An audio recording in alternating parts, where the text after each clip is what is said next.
నమస్తే welcome to Sakshi business this is Durga Aadhaar కార్డుల దుర్వినియోగాన్ని అరికట్టేందుకు కేంద్ర ప్రభుత్వం చర్యలు చేపట్టింది.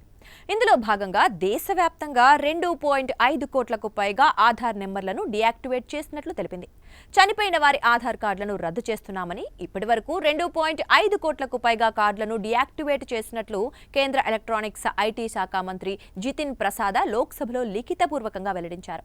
ఆధార్ డేటాబేస్ ఖచ్చితత్వాన్ని, సమగ్రతను కాపాడేందుకు ఆధార్ ప్రక్షాళన కార్యక్రమం నిర్వహిస్తున్నామని, ఇందులో భాగంగా చనిపోయిన వారి కార్డులన్నింటినీ రద్దు చేస్తున్నట్లు వివరించారు. ప్రపంచంలోని అతిపెద్ద బయోమెట్రిక్ గుర్తింపు వ్యవస్థగా ఆధార్ రికార్డు సాధించింది.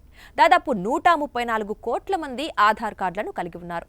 అయితే మరణించిన వారి ఆధార్ నెంబర్లను దుర్వినియోగం చేసి సంక్షేమ పథకాలను పొందుతున్నారని, ఇతర మోసాలకు వారి కార్డులను ఉపయోగిస్తున్నారని గుర్తించిన క్రమంలో ఇలాంటి మోసాలను నిరోధించేందుకు ఆయా ఆధార్ కార్డులకు డీయాక్టివేషన్ ప్రక్రియ చాలా అవసరమని కేంద్ర మంత్రి తెలిపారు. అలాగే ఆధార్ వ్యవస్థలో కీలక మార్పులు చేస్తున్నట్లు తెలిపారు.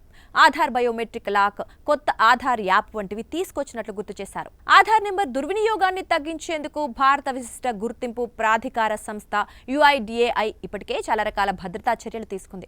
ఇందులో భాగంగా వినియోగదారులు తమ బయోమెట్రిక్స్ లాక్ అన్లాక్ చేసుకునే సర్వీసెస్, ట్రాన్సాక్షన్ల సమయంలో లబ్ధిదారు భౌతికంగా ఉన్నట్లు నిర్ధారించే లైవ్నెస్ డిటెక్షన్ ఫీచర్తో face authentication, Aadhaar secure QR code, offline eKYC వంటివి అందుబాటులోకి తెచ్చినట్లు వివరించారు.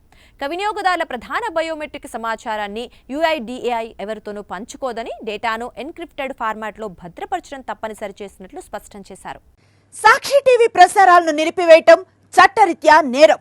సాక్షి టీవీ ప్రసారాల కోసం మీ స్థానిక కేబుల్ ఆపరేటర్ను వెంటనే సంప్రదించండి. DTH లో, ఇంటర్నెట్ లో కూడా సాక్షి టీవీ ప్రసారాలను వీక్షించవచ్చు.